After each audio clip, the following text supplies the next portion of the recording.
and appreciate our leader and our friend in charge of Ministry of Health, Professor Mohammed Alipati, ably represented by my brother, Honorable Minister of State, Dr. Adekunle Salaku.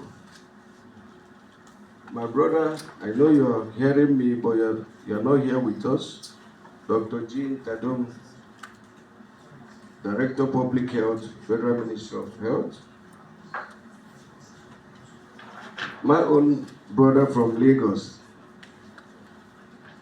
who have always given us the best support we have always needed. Thank you for coming, Professor, the Commissioner of Health, Lagos State.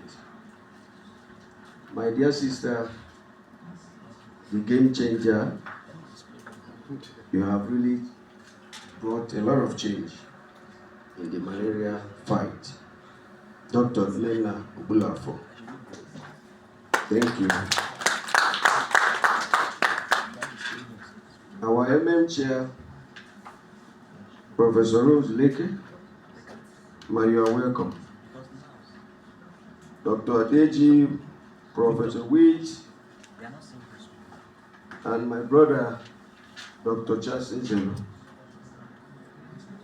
Key international partners and donor agencies here, directors of civil society organizations here present, distinguished members of the press, ladies and gentlemen. I want to start by commending our friend, the Professor and the Minister of Health, Professor Pate, the coordinating Minister of Health and Social Welfare, and the management team of the National Malaria Elimination Program for your tenacity and resilience in sustaining the conversation on rethinking malaria elimination in Nigeria.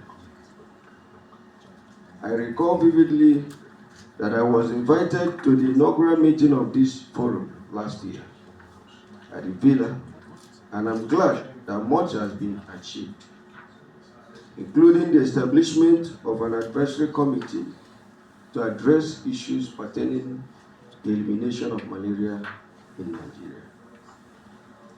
Nigeria bears the highest malaria burden globally, accounting for an estimated 26.6% of global cases and 31% of malaria deaths based on World Malaria Report 2024. Despite significant progress made through coordinated national efforts and donor support, the fight against malaria is threatened by inadequate domestic financing, weak health system, limited political patriotism, insecticide resistance, humanitarian crisis, impact of extreme weather events, and more recently, dwindling international funding commitment.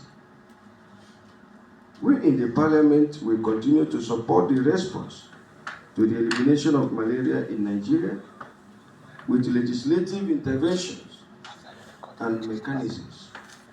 While we recognize the composition of AMIM to include 5 international health experts, we must equally consider our peculiar dynamics in coming up with homegrown solutions that will cater to our own peculiar issues.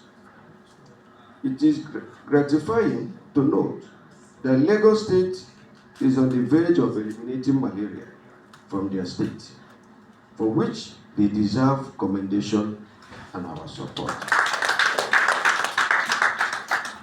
We also call for more collaboration and engagement between the Parliament and malaria stakeholders to ensure that all hands push together towards the elimination of malaria in Nigeria. I must say that the present management team of the National Malaria Program has stepped up their engagement with the National Assembly, and I encourage them not to relent, but continue to do more so we can together eliminate malaria in Nigeria. We will continue to advocate that malaria treatment be made free at all government hospitals. In view of the huge out-of-pocket expenditure that Nigerians spend in the treatment of malaria annually, I personally call on the Nigerian government to equally subsidize malaria drugs so that majority of our people can have access to